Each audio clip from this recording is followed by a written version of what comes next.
عايز اشتغل على اكتر من منتج، المفروض اعمل كام كامبين؟ حلو السؤال ده. بص يا صديقي، الموضوع بكل اختصار مفيش قاعده ثابته. الميديا باينج يعني انا نفسي اصلا الميديا باينج يكون 1+1 ب2، اللي هو اعمل 1 2 3 4 وهتلاقي الموضوع تمام. لا بص، في استراتيجيات كتير جدا ممكن تستخدمها. وظيفتك هنا كميديا باير اللي انت ازاي اللي انت باقل معدل صرف تحقق اعلى عائد على الاستثمار. فانا مثلا على حسب طبيعه البيزنس اللي معايا، انا مثلا اول حاجه بشوفها ايه الستوك اللي معايا من كل منتج.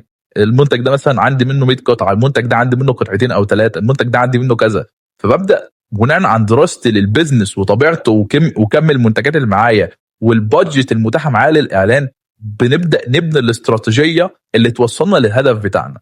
فما ينفعش مثلا اكون مشغل كامبين سي بي او، وكامبين السي بي او دي يكون فيها مثلا 4 أو 5 ادست، كل ادست مركزه على منتج معين، وانا اصلا كل منتج من المنتجات دي عندي منه قطعه او 2 أو 3 وفي اعلان فيهم معاه منه 100 قطعه. طب ما هو انا الاولويه بالنسبه لي لل 100 قطعه انا محتاج اخلصهم وابيعهم الاول علشان ادخل سيوله للبيزنس بتاعي فاكسب، فاقدر اصرف على الاعلانات تاني واظبط دنيتي تاني. اللي انا عايز اوصله لك ان الموضوع ليه ابعاد كتير وعوامل كتير قوي. ما ينفعش الموضوع مش بكتر الكامبينز. انا ممكن اعمل كامبين واحده شغاله اي بي او مثلا وجواها اعلانات كتير جدا وتشتغل كويس جدا ومفيش اي مشكله هتحصل. ممكن اصلا مدير الاعلانات كله ما يبقاش فيه غير 3 4 كامبين. فاهم قصدي؟ هي الفكره مش اللي انا كل شويه كاريت كامبين، هي الفكره انت الاستراتيجي بتاعتك بنيتها ازاي. يعني بناء عن ايه؟ تبقى بناء عن دراستك للبيزنس بتاعك والعوامل المحيطه بيك، من الستوك بقى، من الكواليتي بتاعت المنتج، من الكرييتيفز اللي معاك اللي هو الكونتنت اللي صاحب البيزنس اداهولك عشان تشتغل بيه. فاهم قصدي؟ بناء على البادجت المتاحه معاك اصلا. يعني البادجت برضه بتحكم عليك انت هتشتغل ازاي. هل يا ترى هنعمل كامبين هي شغاله اي بي او واحط جوه الادس دي جوه الاعلان عشان المنتج ده عندي منه ستوك كبير ولازم اخلصه وعندي تارجت منه، ولا شغاله سي بي او مثلا؟ على حسب طبيعه البيزنس. وفي ملحوظه صغيره عايز اقولها، في كامبين السي بي او هي بتجيب لك اعلى نتائج وخلاص، انما هي مش عارفه انت كسبان كام من المنتج. انا هديك مثال، دلوقتي انا لو ببيع منتج ب 4000 او ب 5000 جنيه مثلا، وصل فكره؟ المنتج ده السعر بتاعه عالي.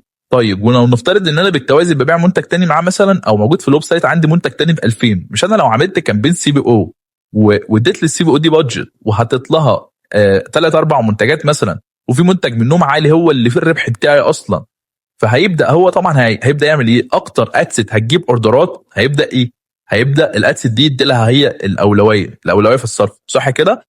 طب ما هو ده انت طبعا بتبقى انت كاتب له انا عايز اكبر عدد من التحويلات. طبعا ده لو انت ما حولتش القيمه بتاعتك واللي انت قلت له انا عايز اكبر قيمه. يعني لو انت عاملها اكبر عدد من التحويلات فهو بالنسبه له ترجمها ايه؟ ترجمها اللي انا الادست اللي هتجيب لي اعلى اوردرات هي دي اللي انا هدي لها الميزانيه. فساعتها هيركن لك او مش هيدي اولويه للاعلان اللي بيجيب النتيجه الاعلى. الخلاصه ان مفيش حاجه معينه ينفع اقولها، هي بتبقى استراتيجيات انت بتبنيها بناء عن دراستك للعوامل بتاعه البيزنس. فتبدا انت تبني الاستراتيجيه، بس اهم حاجه تبقى انت مركز على حاجتين: نصرف قليل نحقق هذا الاستثمار كبير. وبس كده، سلام.